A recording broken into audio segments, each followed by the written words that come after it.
And now welcome to our panel session. We're going to continue on the theme of genomic surveillance, and we have pretty much from our key fantastic and extraordinary keynotes this morning already understood that genomic surveillance is absolutely key, and that decoding the genome of SARS-CoV-2, it's important to understand how the virus travels from person to person and how it changes. And this tracking, it's so important to the understanding of keeping the pandemic under control, but also so key to our future resilience for this pandemic. It is my pleasure to dive more into these questions with our extraordinary panelists this morning, and I'd like to introduce to you who they are.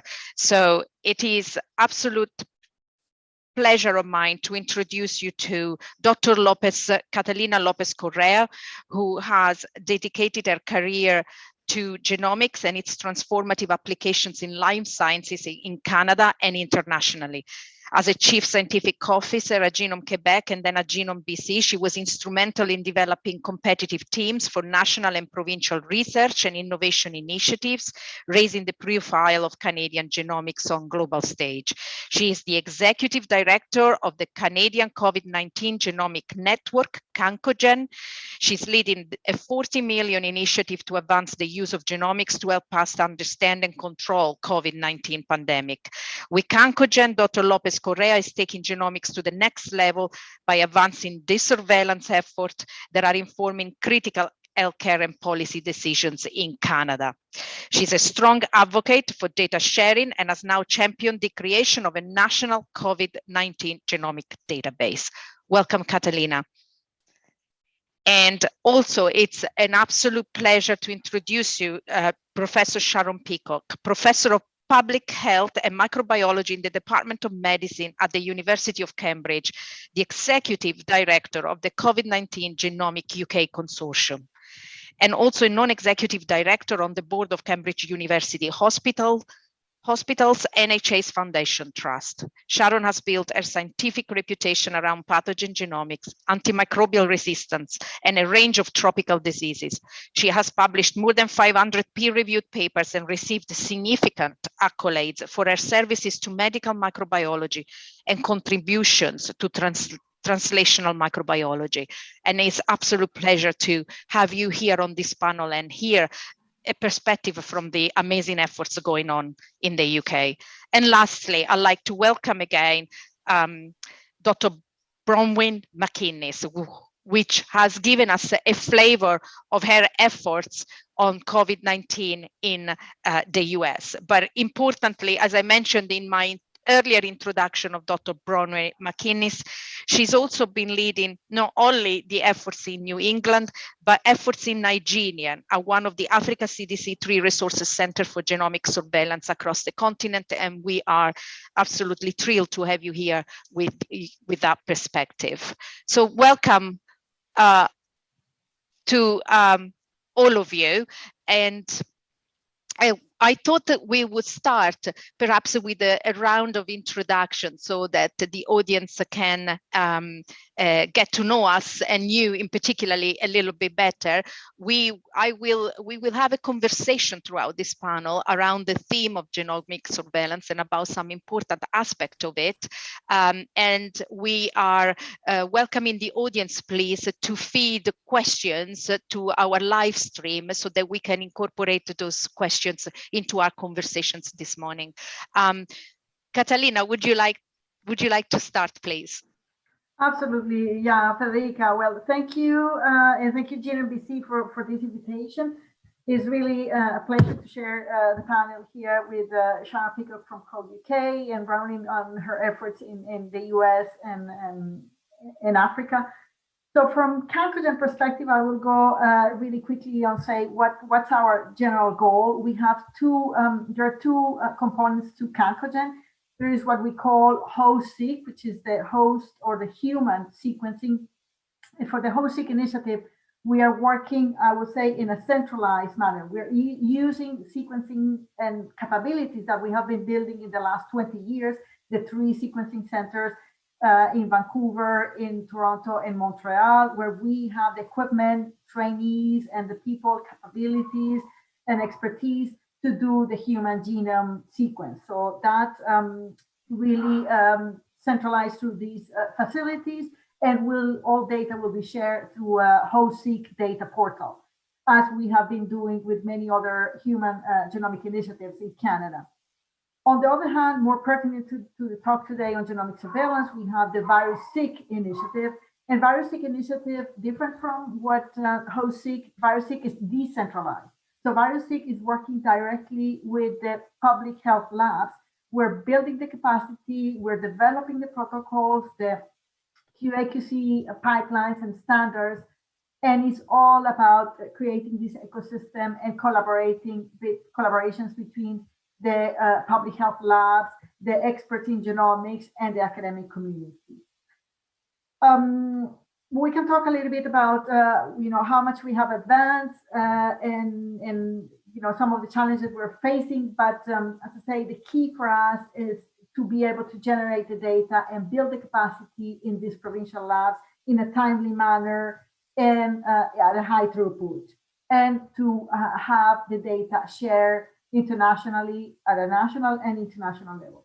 And last, just say a comment also on the unique position we have at Cancogen, where because we have the 2 initiatives, the host and the virus, under the same umbrella, we are now developing 3 pilot projects where we are connecting host and virus to really understand, once we do the genomic surveillance on the pathogen, on SARS-CoV-2, is there anything on the human genome that maybe will lead us to a more severe disease or a different phenotype or clinical presentation?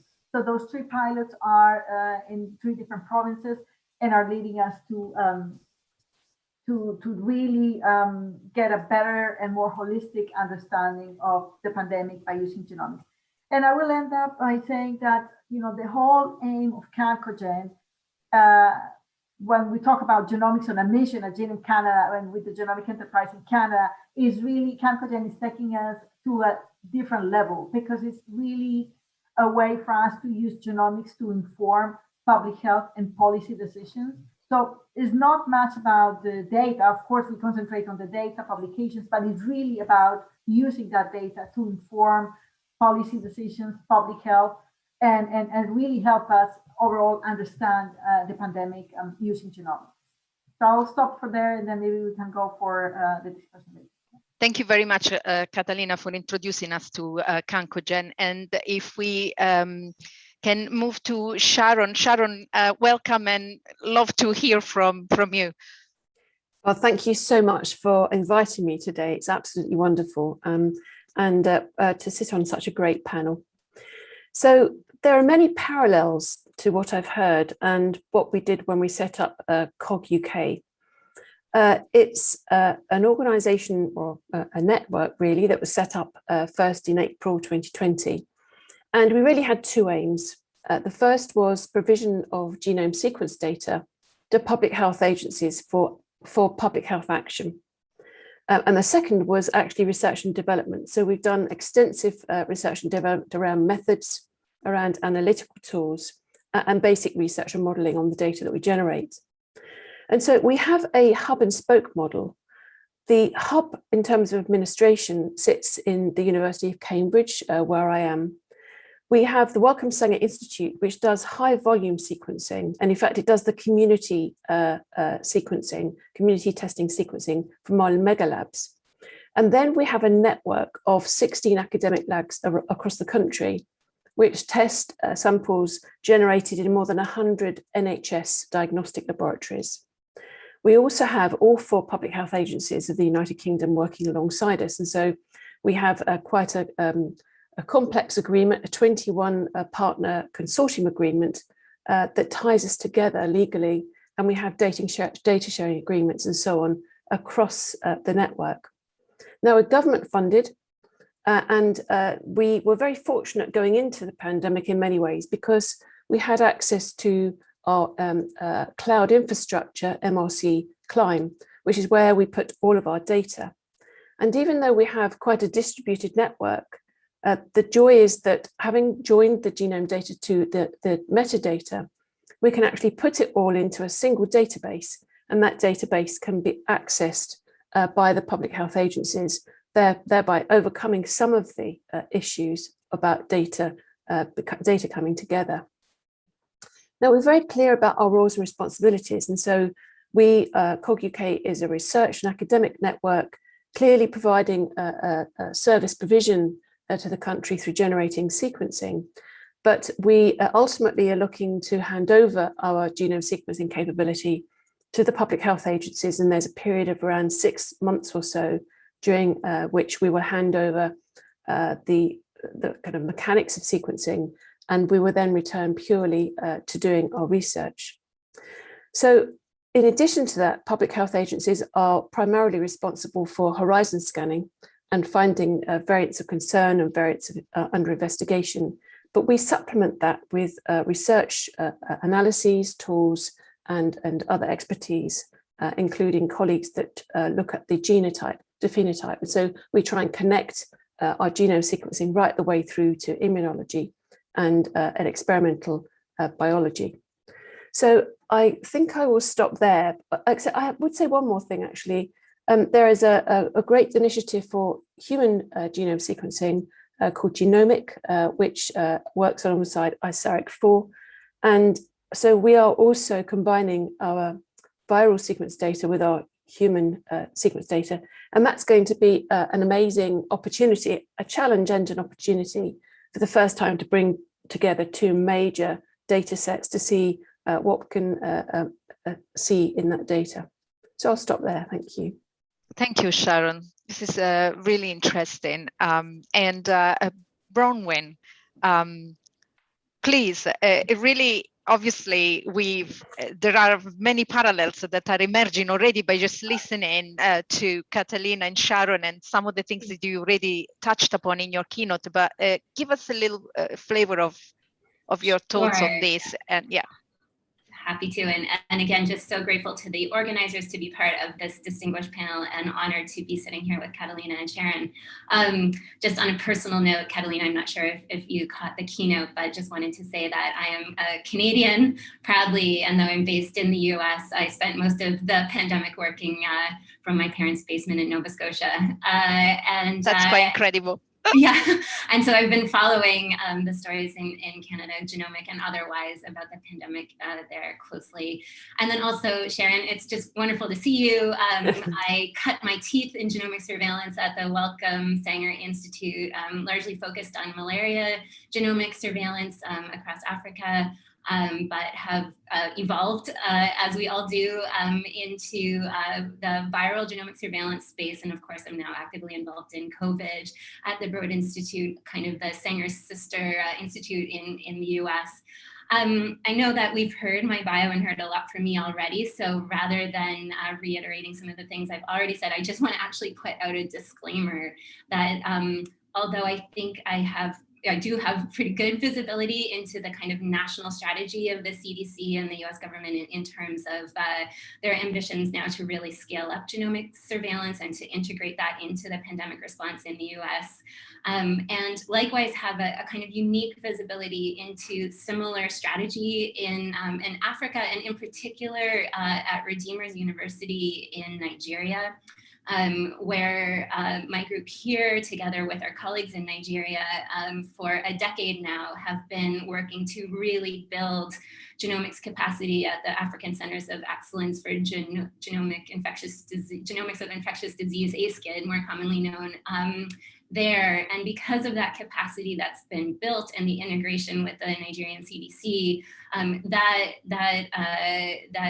institute is now one of the 3 resource centers providing large-scale genomic capacity across the continent, not only to Nigeria, but to many countries, working in lockstep with the Africa CDC. And so our continued support and engagement in very real-time way in Nigeria gives me a great kind of perspective as to the broader strategy across the continent there. So I am speaking, all opinions here are my own, but I think I can bring those US and African perspectives to the conversation, and just really look forward to it. Thank you very much and welcome again. This is incredible. I thought that we could focus our conversation really to dive into three areas that I think have come up and have emerged and are quite important. The development of capacity. How do you do that initially? How do you scale that up? What are the different approaches that you have used across your different countries, which is to me really interesting, because we already have some similarities between UK and US and some differences, for example, with Canada. Like to understand a little bit more about the complexity of actually coordinating the efforts across, across the UK. We know, the US with the different states, and across Canada with their provincial system. I thought we could perhaps dive a little bit into that. And then lastly, really an important factor in all of this, which I've heard over and over and over, and that is the availability of infrastructure, the availability of being able to put the data somewhere where they can be shared, they can be integrated with epidemiological data, they can be used effectively and fast for public health decisions. So, and then I will, as I said before, encourage the audience once again to submit their questions, as I will embed them in our conversation as much as I can.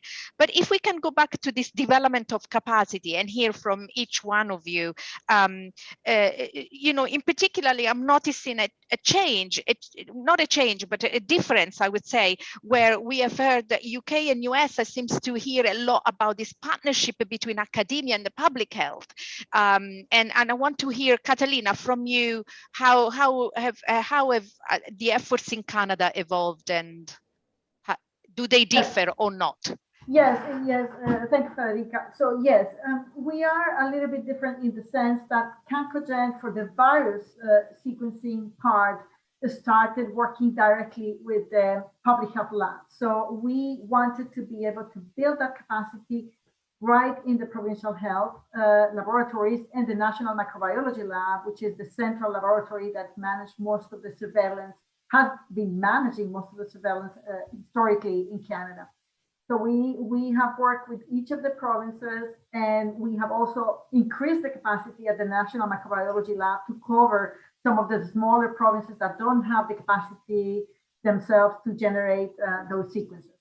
So coordination between the provincial labs, coordination with the National Microbiology Lab at a federal and a provincial level has been a challenge, but also I think is a way for us to get Canada prepared to deliver on genomics for this pandemic and future pandemics. So coordination is a key element. And for those of you that are maybe not from Canada, I think sometimes we say that we're actually working with 13 different countries, because each of the provinces, of course, has their regulation and the way of managing the data. So in terms of the data, Federica, that you were asking, we have been very strong at using the data at a provincial level for our decisions and informing policy at a provincial level. That, I think, for Canada, I think is really an example internationally is going very, very well.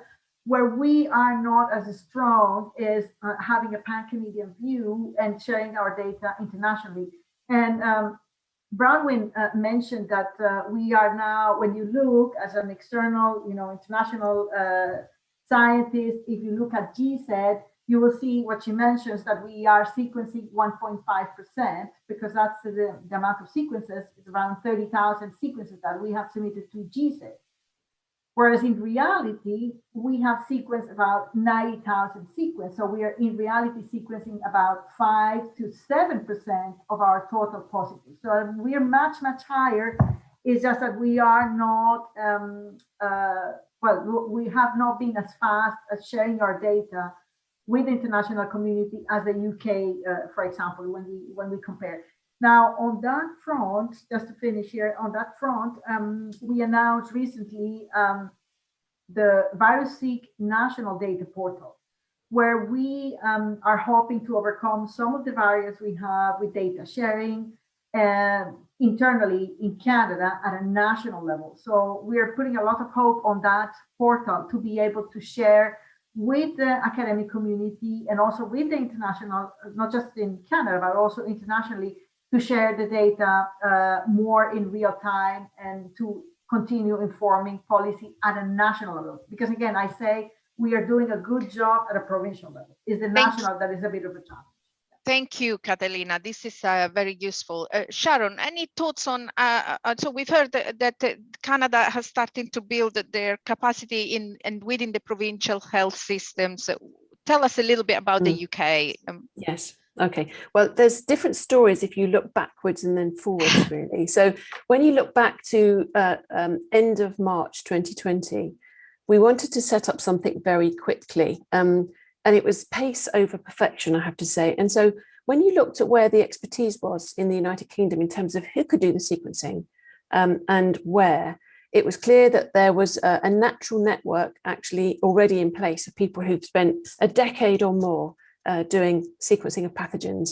And so what we really did at that point was to say, anybody who has the expertise, come and join us. And COG provided an umbrella structure which actually brought it all together with a consortium agreement, a data sharing agreement, and a database. And so at that point, we just said, do come and help. And everybody really did. And the majority of those people are actually volunteers at that time. Now, as we moved into the winter and we had a second surge, we scaled up actually within the network. And at the moment, we can do around 30,000 genomes a week. And so we scaled up through increasing our technology, what was available in our labs, and all the time continuously improving. Actually, it's a constant job to improve our network, improve our logistics and operations. So we have a whole team working on that constantly. You can imagine samples coming from 100 different NHS testing labs going into 16 sequencing hubs. It's quite a challenge. So then we scaled up really within our own capability.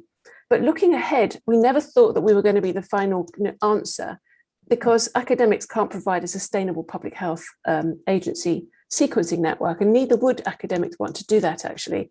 So, we want to be available to do other research, which is going to come along either now or in the future.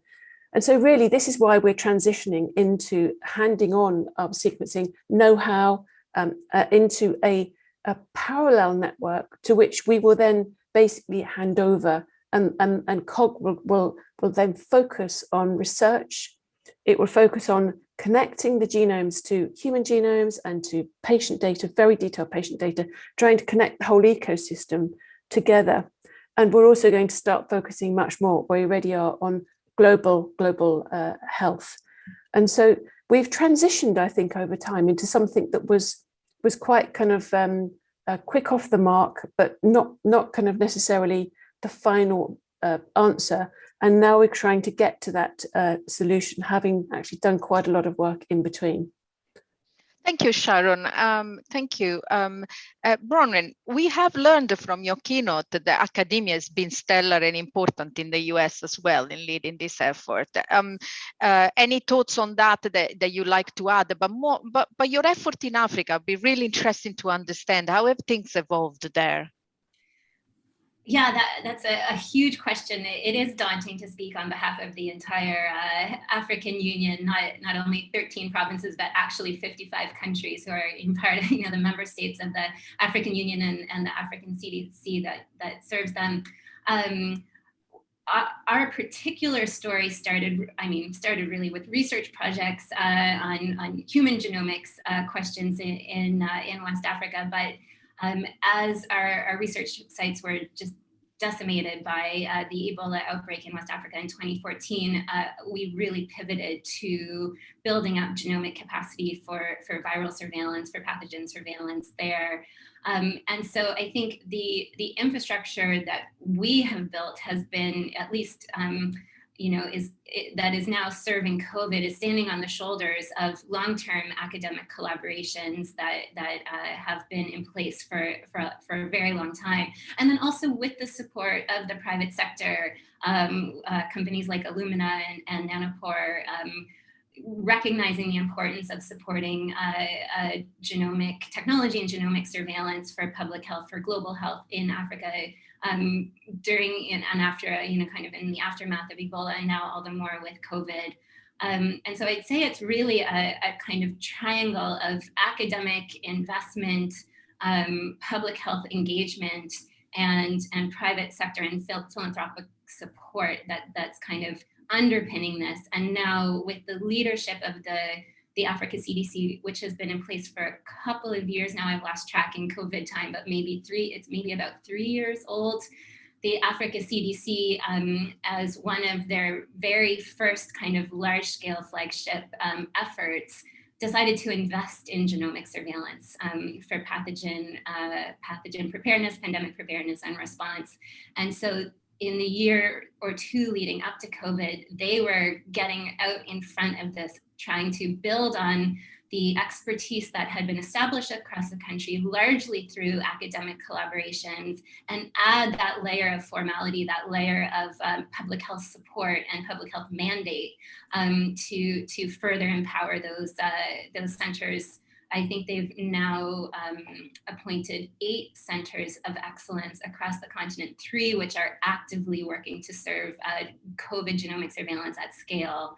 And so they are kind of taking that foundation that was laid by the academic partnerships and bringing in public health, bringing in additional kind of private partnerships and putting it all together. Thank you. I got a bit of a hot question of you might imagine, Catalina, you might be put on the spot here because we're getting a lot of Canadian-centered questions, but clearly I've evidenced here that there is a difference in approach, that academia is played a role, and that we have heard from you that there's been some difficulties in the sharing of the data. You said we have lots more data in Canada that have not made it into the public platform. I have a couple of questions around this that I would like to ask, and that is, 2 things. What were the obstacles, the challenges to sharing the Canadian data nationally and internationally, if you could speak to that? And then perhaps if you could give also a little bit about whether similar data to the one that are being generated at the Broad Institute, for instance, or in that effort, that would give a national picture of the impact of the variants in Canada. Do we have that? Are we doing that? Could you say a few words on that, please? Absolutely. So with Cancogen, we have developed, we have been working on data sharing from the get-go. We initially starting providing a memo of data privacy and security, thinking that the concerns actually about data privacy and security were one of the barriers for the provincial health labs to share their data. So that sharing that memo helped provide, general information to the provincial labs on the low or almost inexistent risk in terms of privacy and security for the human, just to identify humans. So we started with that with Cancogen, we circulated that helped us advance a little bit. The second step for us was to provide, we developed a document and a whole roadmap on the barriers, and we identified different barriers. So it's not just one thing, it's many different aspects and many different barriers that we have in the labs across Canada. One, starting from a technical and capacity barrier. Most of the labs are focusing on generating the data and informing the provinces on, as I say, policy and public health decisions. So the capacity and the people needed to upload and share the data with GSED was not present in some of the labs. So capacity has been one challenge. Just security and privacy, making sure that there is a good understanding of the low risk on security and privacy. There is also more of a cultural component that, as Sharon mentioned, there is academics are used to share from the get-go. That's the culture of the academic world, and it's not exactly always the culture with the public health labs that are used to share between them, but are not that much used to share at an international with international bodies like GSED. So happy to share with people those documents that have been shared broadly, the privacy and also the barriers that we're working on. And in terms of just addressing some of those barriers, that's when it comes the data portal. And the data portal really is hoping to help us build this national view of what we have in terms of the virus. And to end up with your point, Federica, on the variants of concern, actually in February, Health Canada launched national strategy for variants of concern, where CIHR, Cancogen, with Genome Canada with Cancogen, and some other entities are present. There was an investment of $53 million to get this pan-Canadian strategy around variants of concern. And since then, and of course, because of the pressure of the variants of concern, we have seen a dramatic increase in data sharing. Just to give you numbers and to give you an example, in December, we ended the year with 3,000 sequences in GSID, submitted to GSID. And as of today, I think, as I say, we are around 30,000. So we have really, the increase is exponential. We are moving very fast compared to where we were at the end of last year.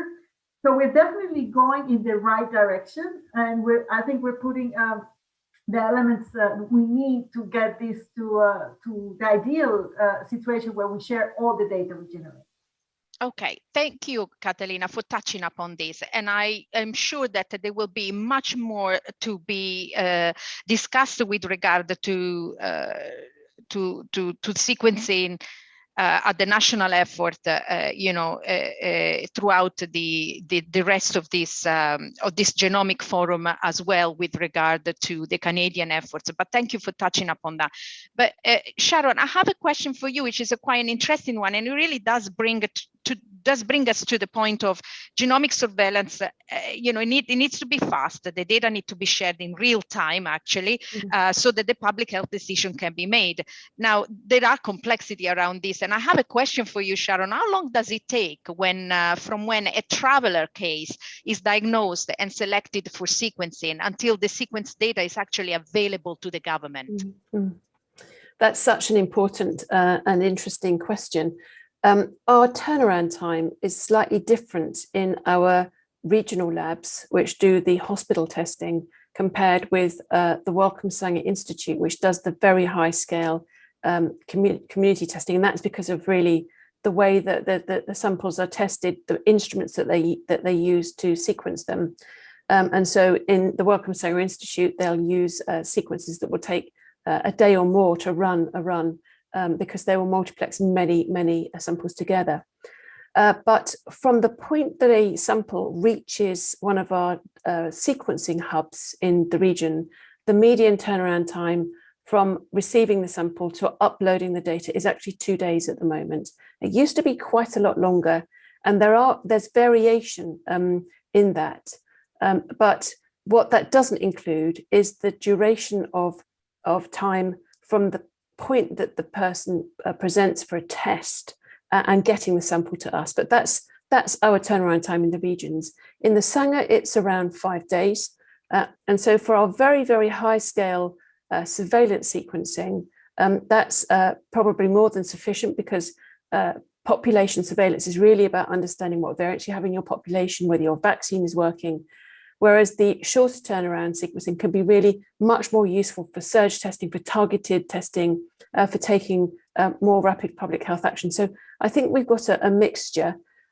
We continue to try and look to drive down our turnaround time even more. And in particular, we want to be able to drive down turnaround time when we have patients in hospital who we want to identify if they have a variant of concern or not. And the reason we want to do that is we then want to go and actually sample that patient intensively to understand their immunology, to understand other factors about them, so we can get a better grip on the immunology and the response to variants of concern.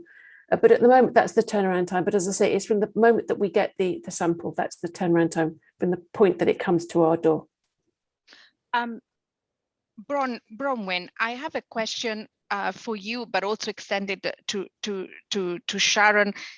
From your perspectives, there is a question. I wanted to carry on our conversations, but before we carry on, I just wanted to ask this question because I think it's really important. There are a number of in the audience, there's a number of non-scientists, not from the bioscience community. And what they are asking is, how does the understanding of genomics of the viral variants actually helping the general public? And I thought this is a really important question. I was wondering whether, Bronwyn, starting with you, we could say we could try and give an answer to this and then move to Sharon. Yeah. Yeah, absolutely. It is such an important topic. It is actually one of the points that was on my points for consideration on my last slide of my talk, was communicating about this with public health communities and also with the public in general. And I was just really struck by a conversation I had just yesterday where I was talking about the variants of concern being about 70% of the tests that we're sequencing now. And the person I was speaking with, not a scientist at all, said, oh my gosh, if everything's a variant of concern, like I'm never leaving my house, what's going on? You know, and we're getting used to these numbers, just kind of counting how many B117s, how many this and that, and not really thinking about like how that information is, you know, absorbed and reacted to by the public. So I just thought that was a great case in point. What does it mean when everything is a variant of concern? So I think it's something that we as scientists there's been a great learning curve through COVID about communication of scientific information to lay audiences. Of course, it was something that has always been important, but I think the pandemic has really shined a light on the need to do that better. And I think, you know, in terms of the communication of the variants and what we know now and how the public should be thinking about them, I'd say I just kind of put it at a high level. According to at least the US CDC guidance, they have three categories, three kind of buckets of how they are considering variants. At the lower end, there's the variants of interest. These are variants, these are kind of different flavors of COVID that are currently circulating, where there's something about their genetics that make them something to kind of pay attention to, but we don't yet know that much about them, and we don't know that there's something to be afraid of, so to speak. Then there's the variants of concern. We've used that language a lot. That's kind of actually in the middle. It's not at the highest end of urgency, according to the CDC scale. And those are the variants you're hearing about, this language like B117, or some people will call it the so-called UK variant. And what that means is that there is some evidence, either from lab or experimental evidence, or kind of from public kind of population level, real human data, that these variants are a bit more risky than traditional variants. Importantly, there are 0 variants in the highest level, which is variants of high consequence, where our tools, our interventions, our vaccines and therapeutics are actually failing. Some of our vaccines may not perform as well for certain variants of concern, but there's none where it's a total deal breaker. And so I think it's important to note that these are things that we are paying close attention to in case any kind of emerge into that highest risk category, but so far there are none. And it's really scientists' job and public health job to be doing this surveillance to identify the highest risk threats and make sure that we adapt our strategies in light of those. So thank you, Bronwyn. Thank you for addressing this. This is really important. I have a question that I want to ask. Start with Sharon, then Catalina. There's we've been talking about capacity. Has been very important in every country that you are representing. We've talked about the different approaches we're taking. I'm getting a sense here also that for US and for Canada, we've had some very big academic genome centers. The Wellcome Summit Center, we've got the Broad Institute, they've clearly played quite a bit of a part. Was this also sort of like perhaps an element of success in the making? It would be nice to understand, clearly not alone, because you, Sharon, have mentioned, and so have you, Bronwyn, mentioned about this incredible connection of across the country of other academic labs. But I wanted to ask you, resources. How were you resourced to do this? Because I think it's okay to have all of the other things in place, but presumably resources are going to really determine here how much of the capacity you can scale up.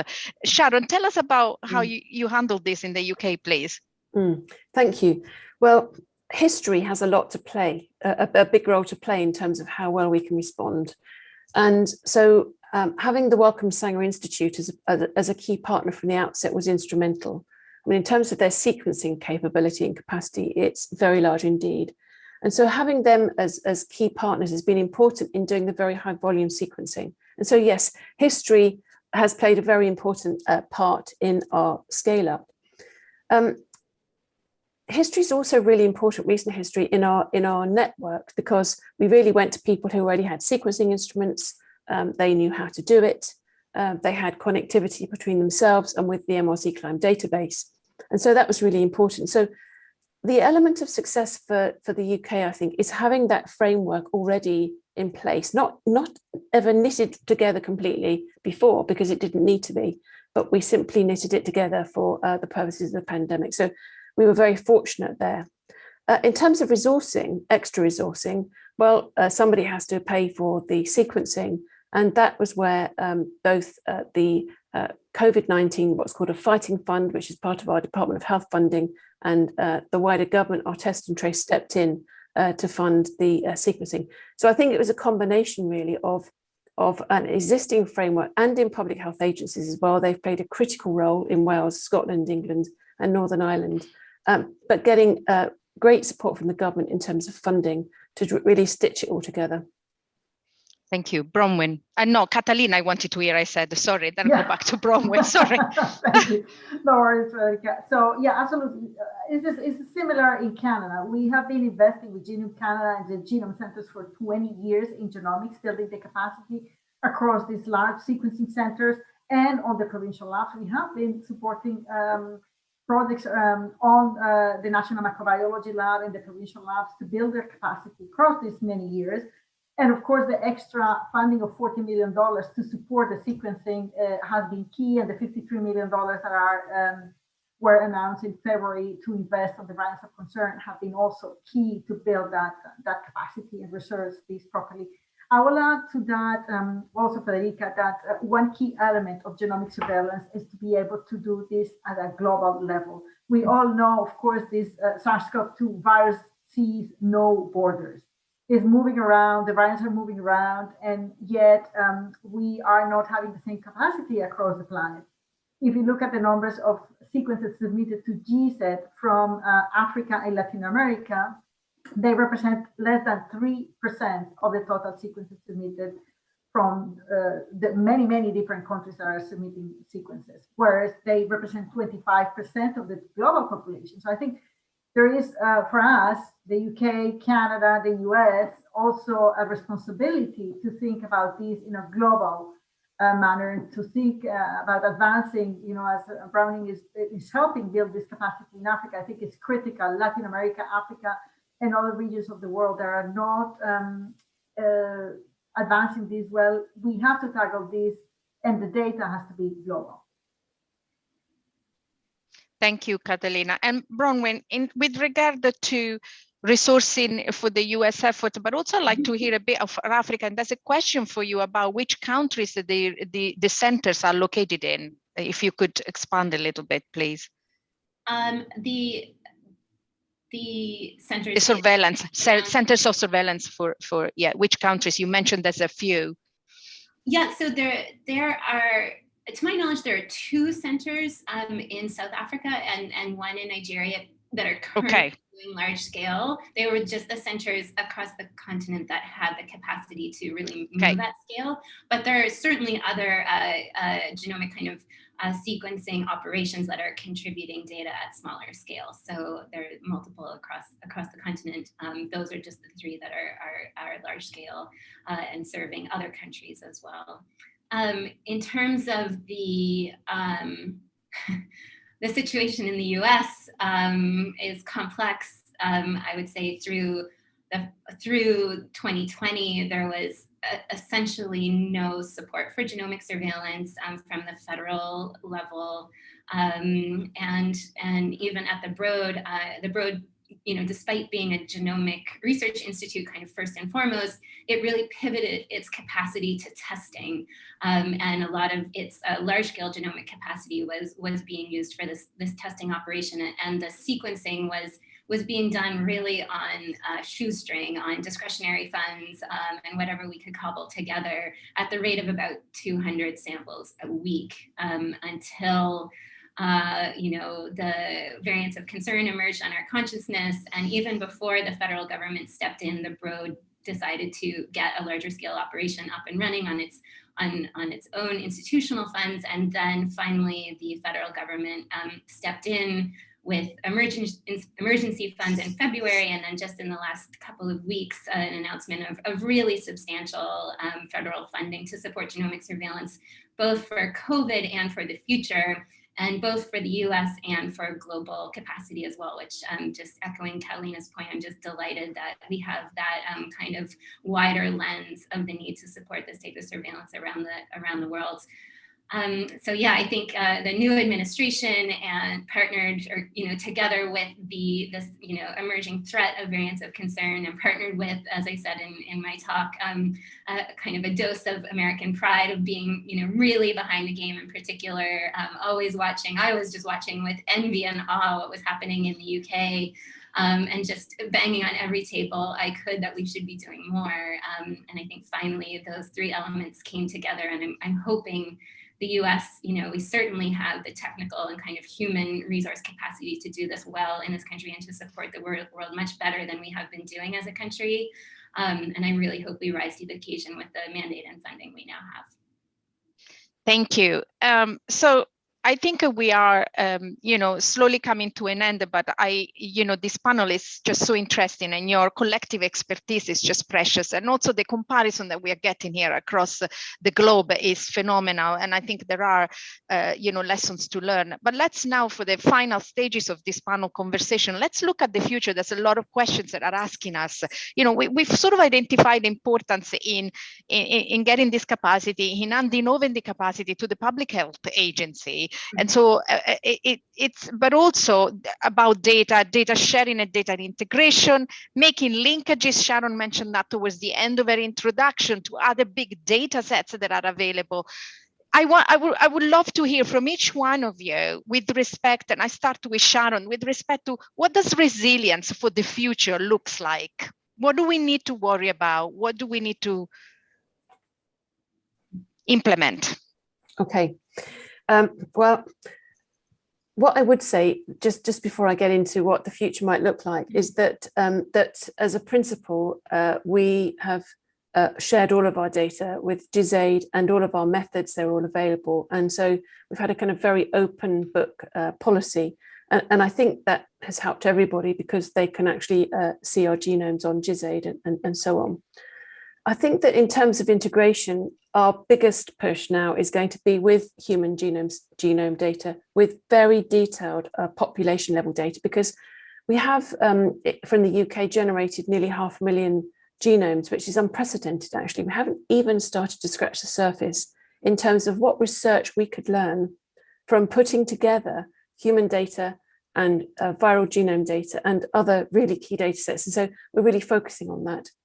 But in terms of resilience for the future, it's the reason that we're putting it, we're moving into a system where we have a public health agency network, is that it needs to be long lasting. And as academics, we can't do that, although we can support public health agencies with research and development. But I think it needs to go further than that. So for me, looking at resilience in the future needs to have a long-term sustainable partnership between government and public health agencies on the one hand, and a federated science network on the other hand. So when I say federated, it needs to have everything that we have knitted together, including immunology, genotype to phenotype, epidemiology, structural biology, and so on. And the two need to actually come together and join in the middle. Now, I think that the academic freedoms that we really enjoy as academics is really important in terms of innovation. and that I've seen really be very important during the pandemic. But we need to try and put that together with government agencies and public health agencies, and that's what the UK are currently talking about at the moment, to see how the two things can fit together. In terms of what we might face in the future, that I think that it's anyone's guess, but what I can be confident about is that a pandemic coming in the near future will find us much more prepared in terms of our testing and sequencing capability. Thank you, Sharon. Catalina. Yes, so I think first, Federica, I think COVID-19, with all the challenges that it's bringing, is also bringing a unique opportunity for genomics to really show the value that this technology has to provide concrete answers. We're seeing it with the variants of concern. The only technology that really can help us 100% define a variant of concern is genomics, and is the sequencing of the virus.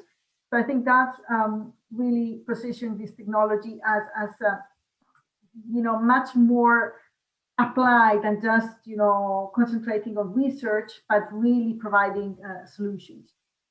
For Canada, I think the fact that we started with public health labs, and that our investment directly and our strategy with Cancogen was starting with public health labs, is really helping us prepare those public health labs in our public health response for this pandemic or for any future pandemics. As Sharon said, we feel now much better prepared for any pandemic in terms of testing, in terms of sequencing. We have increased the capacity across all provincial labs to generate sequences and to analyze those sequences.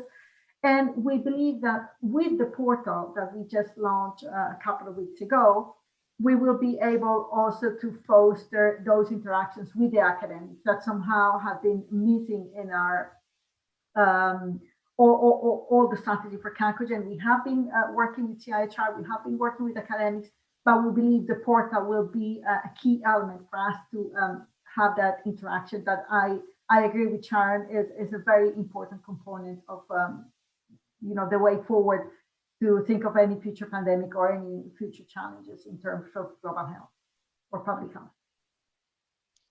Thank you, Catalina. Bronwyn. Yeah, what can I add to those comments? I think I would just echo what has been said and reiterate that I think we do need to continue the work of moving genomic capacity to public health, but also maintaining and fostering the links to academic research, in lockstep with that. I think there's we are a long way to go, even in the kind of research and development lens of this, to really learning all we can from genomic data, both in terms of understanding what's happening and ideally being able to predict in the future what might be coming and to be able to get ahead of it. And so I think both of those elements are critical. Obviously, we need infrastructure to be able to have genetic data talk to epi data and talk to clinical data according to the appropriate permissions and visibility of that data. I'm not talking about putting that all in GISAID, but making sure that the right people are trained and have the infrastructure in place to see across those data types and to be able to make the inferences that we can when we put those data together. And then I would just say that I think there's just still work to do to break down silos. I think although there a lot of progress has been made, within countries and within states and provinces within countries, I have felt a perception of kind of focusing inward. I've never paid so much attention to what's going on in Massachusetts or New England in terms of genomic epidemiology as I have in the last year or so, and working just really closely with the partnerships I have. But I think we all need to take what we're learning in our own jurisdictions and come back together when we can, hopefully in person sooner than later, and just make sure that we do that cross-learning and try to build systems together so that we can, the systems can talk to each other and we can kind of re-engage as an international community. And then another silo to break down is make sure that we're continuing to be doing environmental surveillance, agricultural surveillance, to be detecting emerging threats, and not only looking in our clinics and in our communities, but making sure that we kind of close that gap as well for detecting emerging threats. Thank you, Bronwyn. This is actually a very important aspect, bringing back that One Health aspect and the fact that the surveillance is not limited to currently samples from infected human beings, but that we actually have to extend the surveillance as an extension of the work and build capacity there is extremely important. I want to thank you for this amazing conversation, which I think was extremely useful, which is why we let it go a little bit longer. And I want to thank the audience for being so engaging and for staying with us. I just, it's clear. I mean, Sharon, you said it so well. And I mean, I think the future does look at an interdisciplinary and multidisciplinary collaboration, whether that is within the nation or across the nations globally. Both, in fact, are necessary to continue. We have seen that it's important to build capacity in our public health agency to have a long-term and sustainable partnership with that, which all of you, Canada, UK, and the US have done really well. You know, Canada is now linking that public health capacity to the research academic capacity. UK is doing the other way around, handing that over from the academy to the public health. I just think that it's extremely important, and that's what building for the future includes, but includes the sustainable piece. So I think that's an important word, something that we can continue to leverage on. Thank you very, very much. You've been outstanding. Thank you for your time. I want to remind all of our audience that there is another session at 12, and is going to go a little bit deeper into the history of sequencing and tracking the pandemic in British Columbia. So please join us at 12 o'clock. And again, thank you for your time. Thank you. Thank you, and bye-bye. Thank you. Thank you all. Bye.